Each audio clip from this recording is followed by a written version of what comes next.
Sigamos entonces con este recorrido de la invención de la autonomía.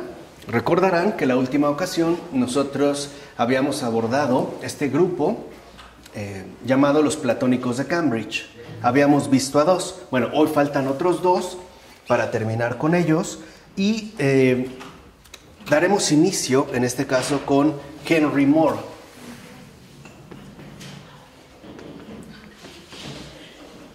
Henry More, cuya vida fue del año 1614 a 1687. Es decir, estamos, lo recordarán también, plenamente inmersos en lo que sería el siglo XVII. Henry More fue el único miembro del grupo de Whichcote que publicó, de hecho, él sí, una obra sistemática sobre la filosofía moral en el siglo XVII. No recuerden que al menos los antecesores no habían sido precisamente filósofos, ni habían realizado como una obra sistemáticamente elaborada acerca de estas cuestiones, sino que sobre todo eran pastores y predicadores. Recuerden que los platónicos de Cambridge básicamente lo que buscaban era una reforma radical del protestantismo en Inglaterra, ¿no? Precisamente para tratar de afrontar los conflictos sociales que por lo menos llevaban bastante tiempo padeciendo. Y publicó, ahora sí, como un manual de ética en el año 1666. De hecho, es el Enchiridion Ethicum. Lo publica en el año de 1666. Y ahí lo que hace More, en primer lugar, es seguir, por una parte, la línea trazada por el grupo de Cambridge, es decir, por este énfasis puesto en el amor y en la razón como los dos elementos que constituyen el centro tanto de la moralidad como de nuestras relaciones con Dios, ¿no? En ese aspecto, digamos, Henry More sigue pues la línea trazada. Pero recordemos cómo Whichcote había declarado que en la moralidad podemos estar tan seguros como lo estamos en las matemáticas. O sea, se podría adquirir pues una certeza total, una transparencia absoluta en términos de moralidad. Y siguiendo esta recomendación, More lo que va a hacer en su obra es presentar 23 axiomas morales, o él también les va a llamar noemas. ¿Por qué le llama noema? Porque el término viene del griego nous, que puede ser, que significa mente o intelecto. Entonces, al hablar de axiomas o noemas, está hablando pues de postulados intelectuales que adquirirían un grado total de certeza, ¿no? Como por ejemplo ocurriría en el caso de los axiomas matemáticos. Y dice More que los noemas son evidentes y en el razonamiento moral pueden tener los mismos fines que los primeros axiomas innegables de las matemáticas. Entonces, en un primer punto, lo que hace Henry More es tratar de equiparar moral con matemáticas a través del establecimiento, según él, de 23 axiomas o noemas.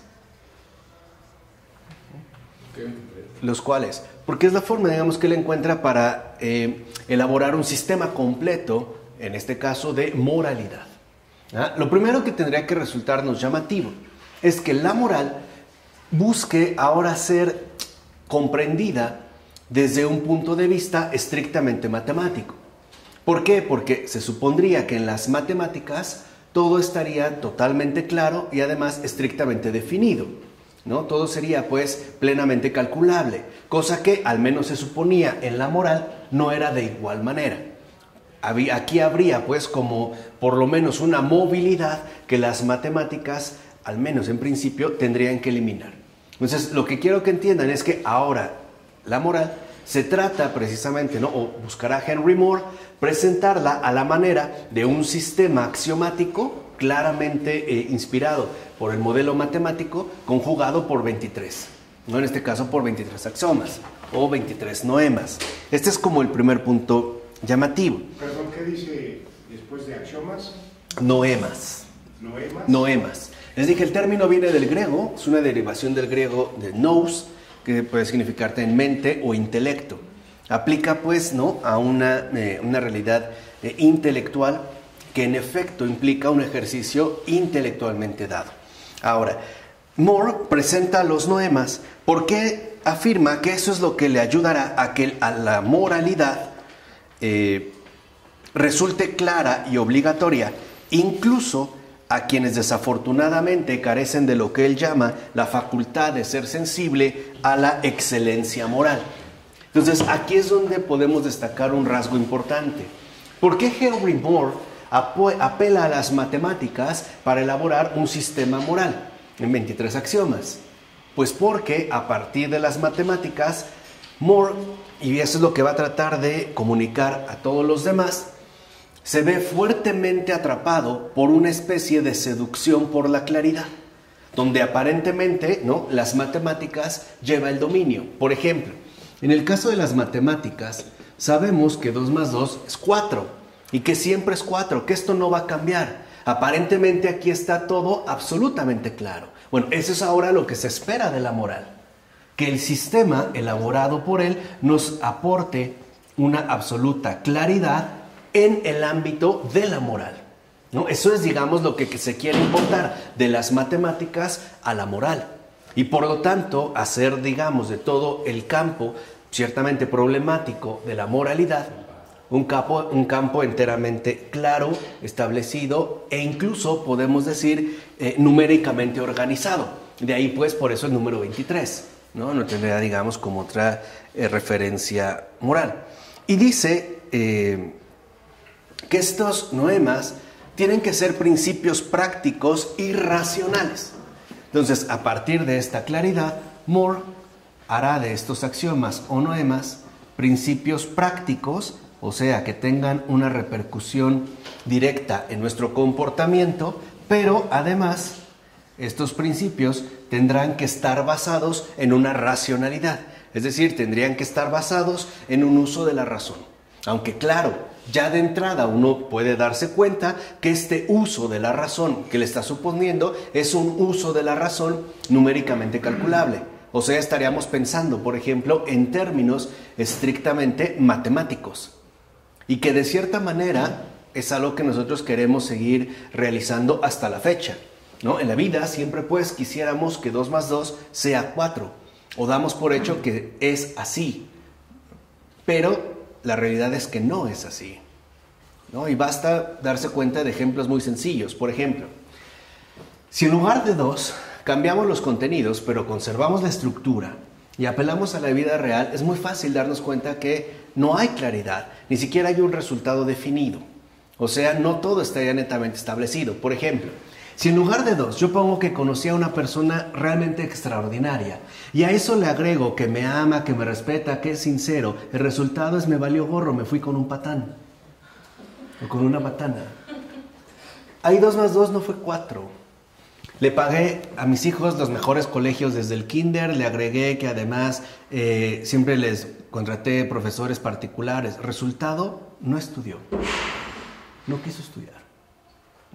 Bueno, eso es un poco para que vean el contraste. Aquí lo que se busca es que todo sea estrictamente predecible. Por lo tanto, los principios prácticos y racionales podemos decir que se tratará de algo así como de condicionadores del propio actuar humano. O sea, que si los noemas, a este noema le añadimos otro noema, entonces de entrada uno podría predecir el resultado. Y eso es lo que se busca. O sea, que a través de la claridad, la moral quede reducida a un resultado previsible. No necesariamente realizable, pero al menos sí previsible. Que en gran medida, por ejemplo, muchos años después, varios siglos después, es también lo que va a tratar de implementar, por ejemplo, el conductismo, ¿no? ¿Qué va a buscar el conductismo? A un cierto estímulo que haya una reacción o respuesta dada en base a ciertos condicionamientos. Es decir, se está buscando un resultado previsible, ¿no? El típico ejemplo del ratón, ¿no? Que si cada vez que toca un estímulo recibe un premio, pues va a quedar de cierta manera condicionado. Pero bueno, aquí no se trata precisamente de eso. Pero bueno, su modus operandi, en esencia, es básicamente el mismo. Y va a decir que estos principios prácticos y racionales son como las bases o fundamentos principales que están como detrás de todo lo que nosotros llamamos virtudes. Entonces, para Moore, lo que nosotros llamamos virtudes no es otra cosa más que un conjunto de principios prácticos y racionales que pueden ser expuestos de manera sistemática. Ahora, él sí va a sostener que las virtudes, en este caso, no son necesarias debido a las pasiones. Recuerden que ahí está, digamos, el énfasis platónico de este grupo, ¿no? Las pasiones como venido, finalmente, ¿no? Algo venido del cuerpo y por lo tanto algo que no va en la misma dirección de nuestra propia realización humana. Así pues, debido a las pasiones, es que nosotros necesitaríamos justamente de virtudes. Algo así como decir que si las pasiones son los ratones, necesitamos gatos para cazar a los ratones. No es, digamos, como un modo, pues, de abordar estas pasiones. Va a decir, y estas, las virtudes, son parte de nuestra naturaleza y aparte son venidas de Dios y en este caso son buenas. Nos van a llevar, ¿no?, en pocas palabras, a ir en busca del bien de un modo instintivo. Pero, como las pasiones son ciegas y se centran, pues, en el propio bien individual, es decir, las pasiones serían como los mecanismos operativos del egoísmo, pues estas tendrán que ser controladas por la razón. De ahí, pues, la necesidad de los noemas. Entonces, podemos decir, en síntesis, que para Moore, este resultado previsible tendrá que ser, ¿no?, o estar basado en el uso de la razón como un controlador o por lo menos un buen neutralizador de todo nuestro campo y ámbito moral, donde estarían involucradas precisamente las pasiones, que tampoco es algo enteramente nuevo, puesto que las escuelas helenísticas, por ejemplo el helenismo, ya había planteado de una u otra manera este ejercicio racional por tratar de controlar y dominar nuestras pasiones.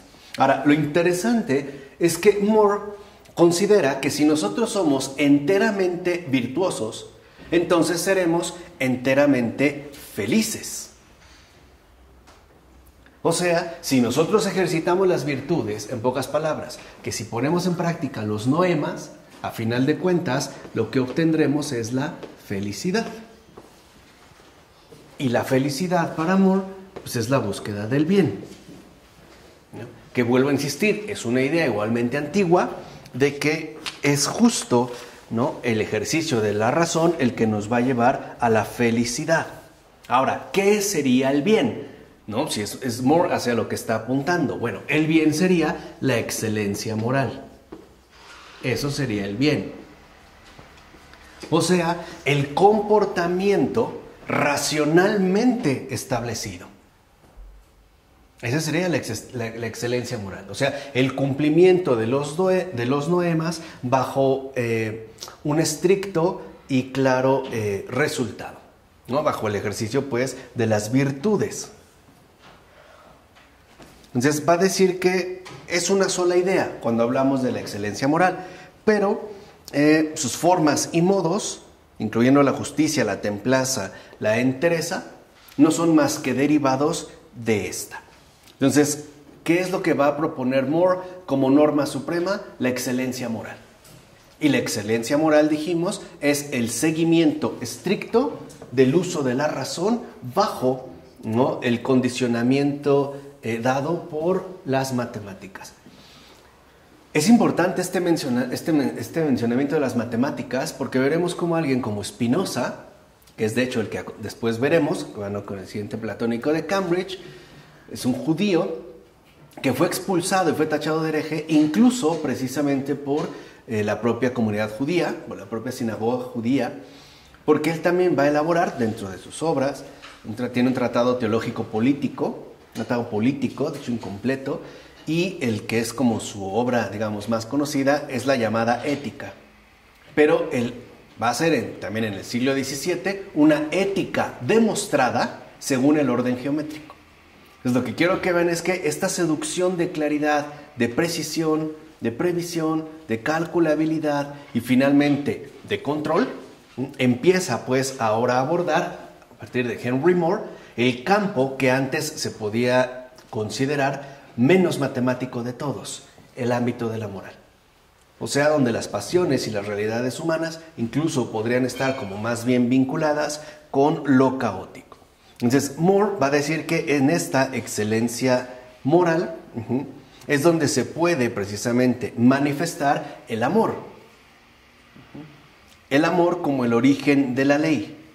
O sea, la ley que sería la expresión de la facultad que tendríamos de ser sensibles a la excelencia moral. Y esta sensibilidad con respecto a la excelencia moral sería lo divino en nosotros. Entonces, para él, los axiomas evidentes y una facultad superior vienen juntos a enseñarnos el amor. Entonces, ¿qué es el amor? Pues la conjugación integral de matemáticas y razón. Eso es el amor. O sea, 2 más 2 igual a 4. ¿Vamos? De aquí aparece Coudworth.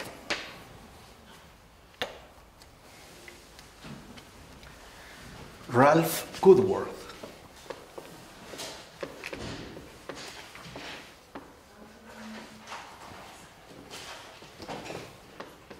Ralph Coudworth,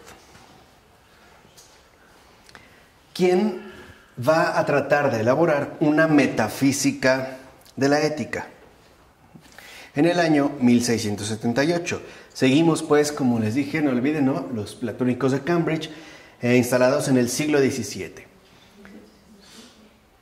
Y lo que menciona Coudworth de entrada es lo siguiente: la cualidad moral de nuestras vidas cuenta más que cualquier otra cosa.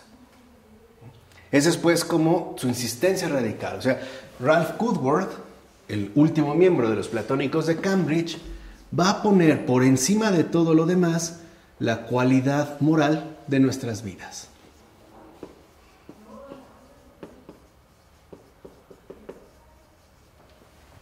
La cualidad moral de nuestras vidas. Dice, queramos o no hacer lo que debiéramos, es la cualidad moral lo que cuenta más que cualquier otra cosa.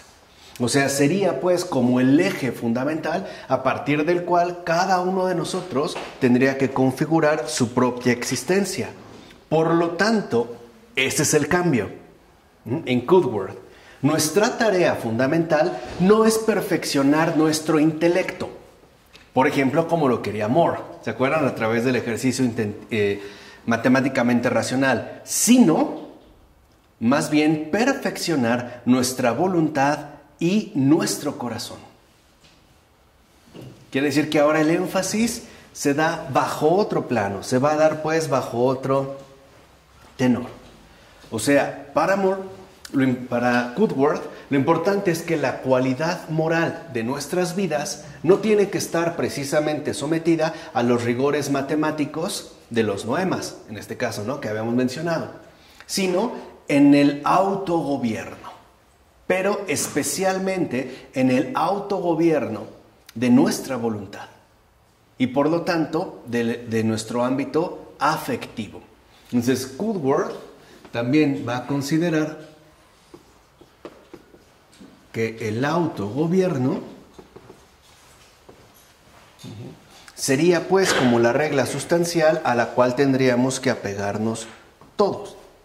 Y va a considerar que si la reforma, acuérdense, ¿no?, estos son protestantes que buscan precisamente un replanteamiento radical del protestantismo en Inglaterra, considerará que el autogobierno remite ya no a una cuestión socialmente establecida, que es el conflicto fundamental que está afectando a Inglaterra en el siglo XVII, las guerras de religión, al grado de que de hecho ahí es donde se va a producir lo que nosotros podríamos llamar la primera y verdadera revolución en sentido moderno, bajo estos condicionamientos. ¿En qué año?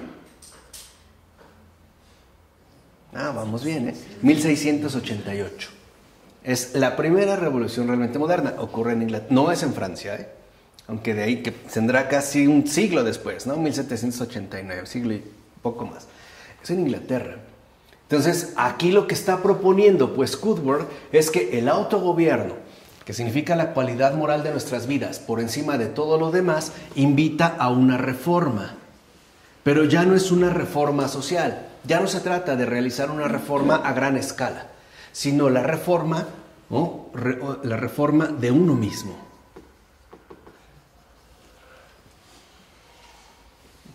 Tendríamos pues que llevar la reforma a uno mismo.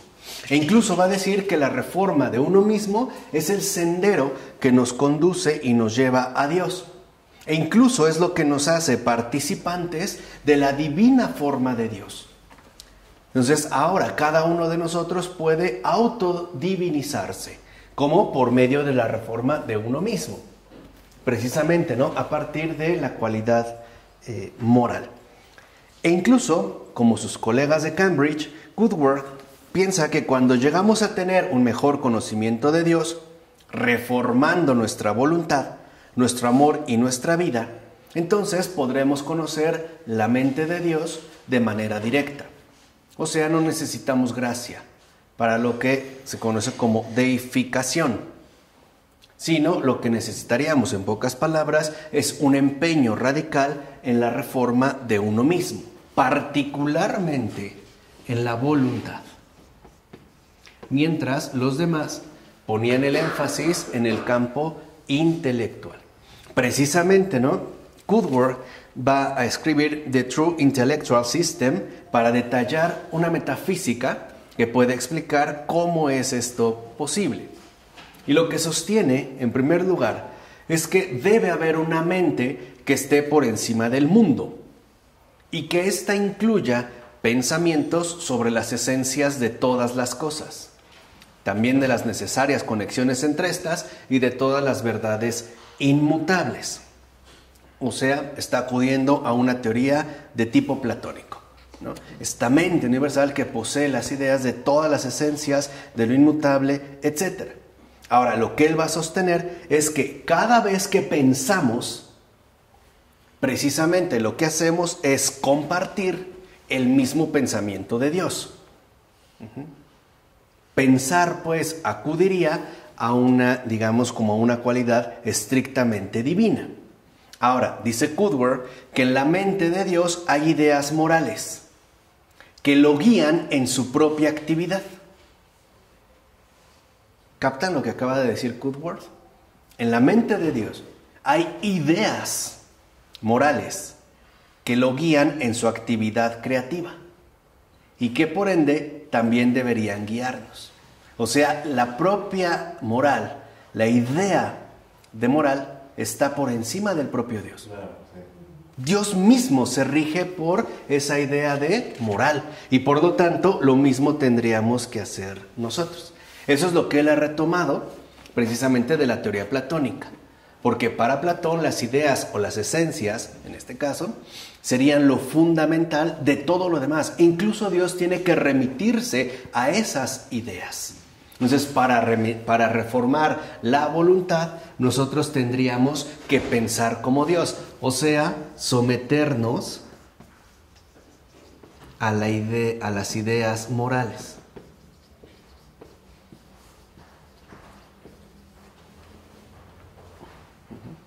Someternos precisamente a las ideas morales. Dice, ahora bien, son las esencias las que hacen que las cosas sean lo que son. Entonces, si son las esencias, y esto sigue también siendo estrictamente platónico, no sé, no estoy tan seguro. Realmente es estrictamente platónico, pero por lo menos sí es algo que se puede derivar de Platón.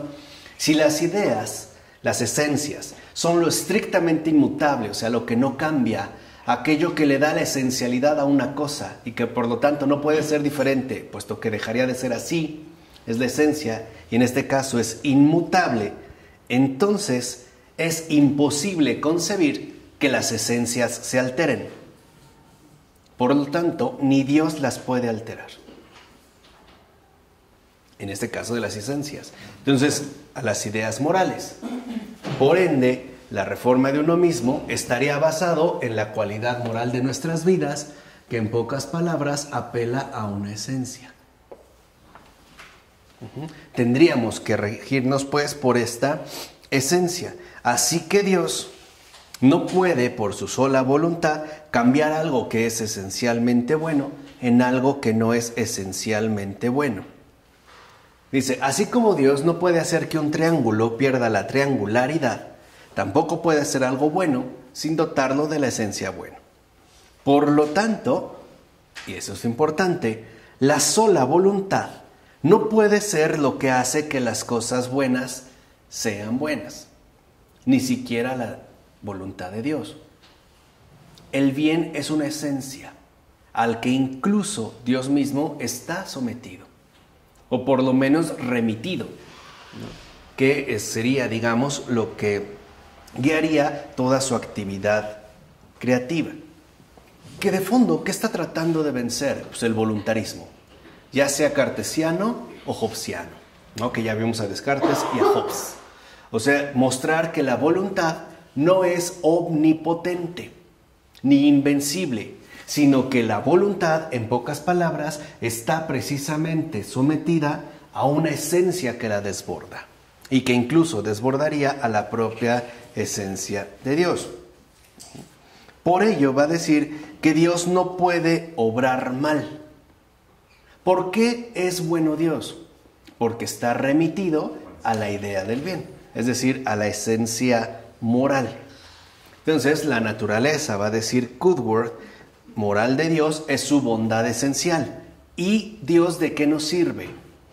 Ya no de guía, ya no de padre, nos sirve de modelo. O sea, literalmente es el parámetro a seguir para poder alcanzar la cualidad moral. De ahí él va a proponer una especie de armónico universo, en el cual todo estaría regido por la esencia del bien, ¿no? A la cual, vuelvo a insistir, ni Dios puede alterar.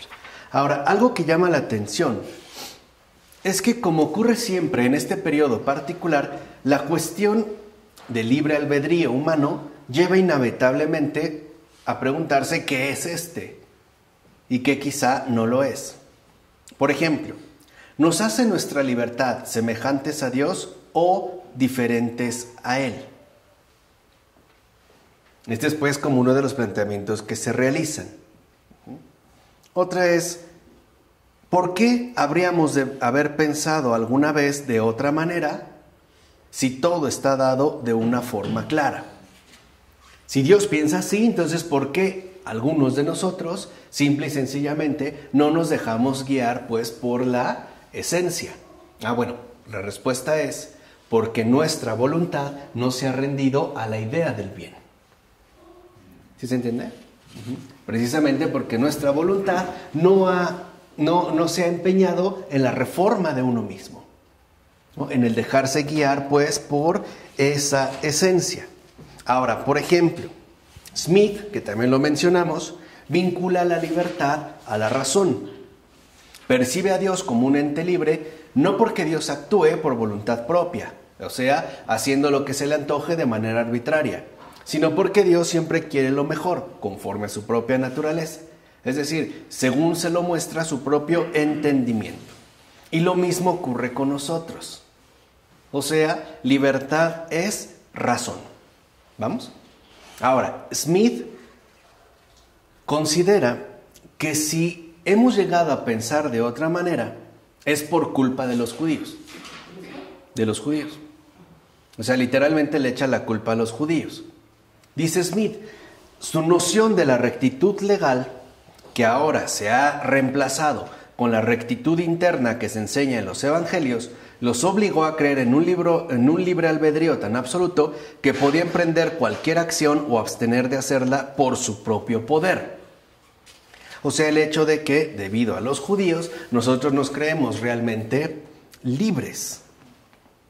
Y lo hemos hecho pasando de la estricta legalidad exterior o la rectitud exterior a lo que según él proponen los evangelios como una rectitud interior.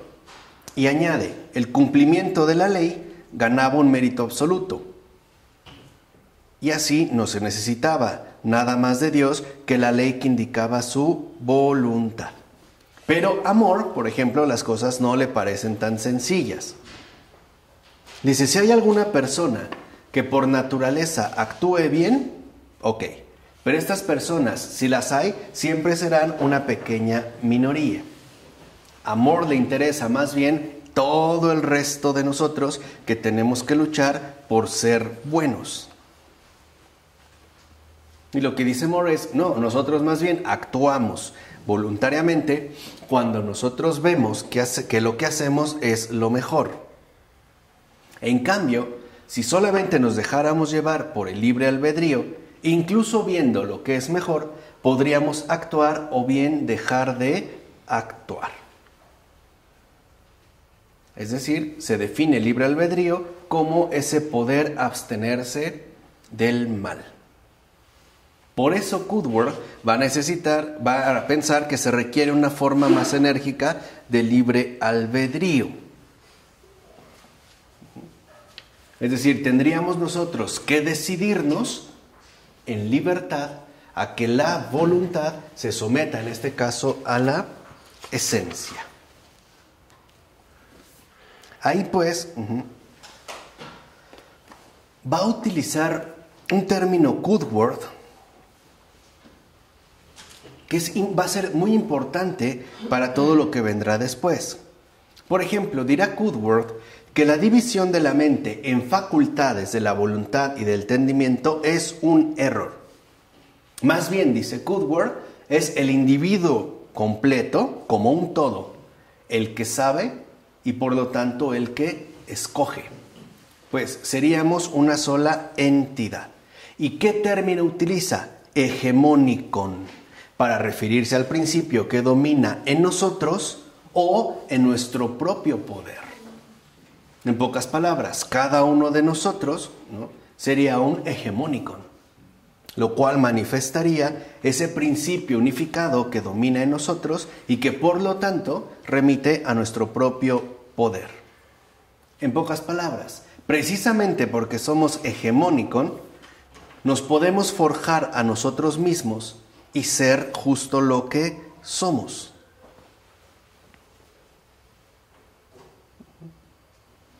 O sea, cada uno de nosotros lo puede realizar por cuenta propia. No, eso es lo que está proponiendo en este caso en su metafísica. Ahora, ¿cómo opera este hegemónicon reflexivo? Sirve como fuente de orden y está al mando de Dios, pero actúa independientemente de Él. Dice, no nos hace indiferentes al bien y al mal evidentes. No obstante, nos permite examinar cuidadosamente antes de actuar. Por ello, la precipitación es fuente de censura, porque siempre hubiéramos podido suspender nuestra decisión y recapacitar. O sea, en pocas palabras, el hegemónicum del que está hablando Ralph Woodward no es más que el poder de uno mismo y por lo tanto el poder sobre sí mismo. Ya no necesitaríamos precisamente ningún tipo de agencia externa que venga a intervenir en nuestro propio proceso de autoperfeccionamiento. Y va a decir incluso Woodward, la cosa depende enteramente del poder del hegemónicon, o poder sobre sí mismo. Y el hecho de que se esfuerce uno con mayor o menor ímpetu en resistir estos afectos inferiores no remite a una batalla aislada, sino que suele ser más bien una guerra duradera y prolongada. O sea, la guerra es contra uno mismo, ¿no? El poder sobre sí mismo del hegemónico. Dice, y Dios nos premia o nos culpa según el resultado de esta batalla. Entonces, ¿qué es lo que va a premiar o a castigar Dios? Que tanto nosotros hemos batallado con nosotros mismos. Que tanto nos hemos mantenido en digamos como en este combate. Por eso, al decidir crearnos, Dios tenía que hacernos libres. Y por eso tenía que hacernos también capaces tanto de equivocarnos como de pecar. Así pues, se muestra la fecundidad de Dios en que es capaz de hacer cualquier tipo de criatura, incluidos, por supuesto, los que actúan por sí solos. De todos ellos, Dios ha creado un orden armónico. Eso es lo que yo les decía hace un momento, ¿no? Como este gran armónico que ha creado. No todo quedaría pues inserto ahí. Así pues, lo que es importante aquí es que Coudworth insistirá en la necesidad imperiosa de actuar siempre por uno mismo. Eso es lo que nos daría a nosotros el rasgo fundamental de hegemónicos, el actuar por uno mismo. De tal forma que entonces, si la cualidad moral de nuestras vidas es lo que más destaca Ralph Coudworth, de lo que realmente está hablando es del actuar por uno mismo y sobre uno mismo. O sea, realizarlo todo por lo que hoy nosotros llamaríamos iniciativa propia. O sea, el centro fundamental viene por el autogobierno. Y aunque los matices sean distintos en cada uno de los platónicos de Cambridge, algo que puede resultar por demás evidente es el hecho de que en efecto estos platónicos fueron, digamos, como unos grandes impulsores de lo que después se va a conocer como autonomía. En tanto el énfasis viene sobre el autogobierno puesto en uno mismo, ya sea por medio del ejercicio de la razón o bien por el esfuerzo permanente de la voluntad. ¿De acuerdo? Vamos a dejar hasta aquí. Del Padre, del Hijo, del Espíritu Santo. Amén.